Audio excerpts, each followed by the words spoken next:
Hannah Holt. Mom. The part 2, the audience is still here. Can you please sit down? No, we're going to have to start it over. I'm not starting over it. You're acting like a kid. Okay. Go. According to Hitler's Willing Executioners, a book by Daniel Goldhagen, the camps were merely to spread terror and break down the prisoners as individuals. Hitler's words before he was even chancellor were, "We must be ruthless. Only then shall we purge our people of their softness. Terror is the most effective instrument." So what exactly changed? Why did these prisons turn into killing camps? Jewish people were starved, beat, worked as slaves, suffered diseases, and were even murdered. Many were lucky to get a bowl of potato pills soaked in water for their meal of the day.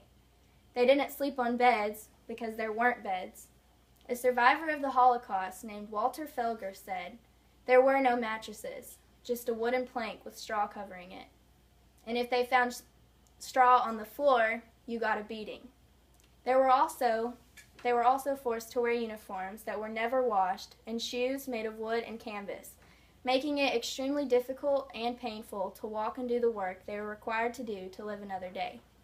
Smoke would fill the air, and many didn't understand what was going on. Another survivor, named Valeria Himmel, said, "I remember when we first arrived at camp. Hundreds were lined up. Someone pointed at the tall smokestacks, the kind you see in factories, and said, 'Do you see that? That's where your grandmother is now.' They could fit up to 10,000 people in each gas chamber to be gassed. Sometimes they would trick their prisoners by forcing them into the chamber after stripping them. Many thought it was their turn to die. Then the next thing you know, scorching hot water was being thrown upon them, leaving blisters. No one ever knew when it was their turn to die, or if they were getting gassed, or if they were getting showered. Hitler's final solution was in play." In July 1944, the Soviets were the first to approach one major Nazi camp. The Germans were surprised by the rapid Soviet advance and tried to hide the mass murder by demolishing the camps. They set fires to the crematorium, but were so rushed to leave that they left the gas chambers standing. In the summer of 1944, the Soviets also came across the killing camps in Belzec, Sobibor, and Treblinka. The Germans had dismantled the camps a year earlier, after most of the prisoners had already been killed.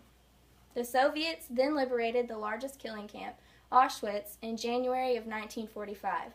There was abundant evidence of mass murder. They found hundreds of thousands of men's suits and more than 800,000 women's outfits and 14,000 pounds of human hair. U.S. forces then liberated the Buchenwald camp and found more than 20,000 malnourished prisoners. They also liberated 3 other camps. The British liberated Neugalme and Bergen-Belsen. Some odd 60,000 prisoners were found in critical condition. This topic is very fresh on my mind because I just returned from a trip to Washington, D.C. One of my favorites was the Holocaust Museum. It was heart-wrenching and hard to believe that people were actually that mistreated. Each Liberation Day of each camp is a day no one should ever forget.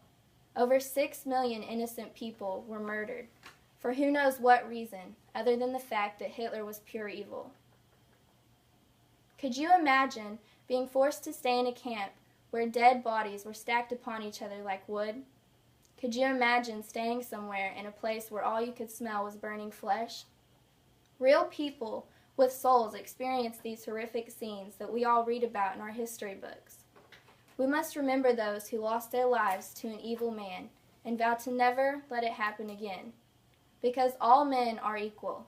There is no such thing as a master race, for we are all God's children. The end. That was heart-wrenching, Hannah. I about cried listening to that. Yeah, that was good.